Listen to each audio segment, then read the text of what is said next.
Hello friends, இன்றைக்கி நாம் முருங்கைக்கீரை கோதுமை அடை பண்ணலாம். இதுக்கு தேவையான பொருட்கள்: முருங்கைக்கீரை ஆஞ்சி வச்சுக்கணும், வெங்காயம் 2, பச்சை மிளகாய் காரத்துக்கு ஏற்ற மாதிரி.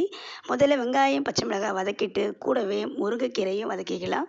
முருங்கைக்கீரை ரொம்ப அயன் இருக்குது, எல்லா மினரல்ஸ் இருக்குது, கால்சியம் இருக்குது, சுகருக்கு ரொம்பவே டயபெட்டிஸை கண்ட்ரோல் பண்ணுங்க.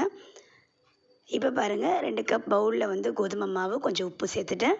நம்ம வதக்கினதையும் சேர்த்துட்டு 2 டம்ளர் தண்ணி விட்டு நல்லா தோசை பதத்துக்கு நம்ம மாவை கரைச்சிக்கணும். இப்போது தோசைக்கல்லில் எண்ணெய் தடவிட்டு நாம் இதை அடைய வாத்துடலாம்.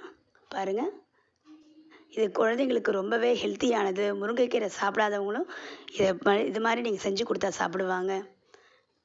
அவ்வளோதாங்க. இப்போ திருப்பி போட்டுடலாம். பாருங்கள், சூப்பரான முருங்கைக்கீரை அடை ரெடி ஆயிடுச்சு.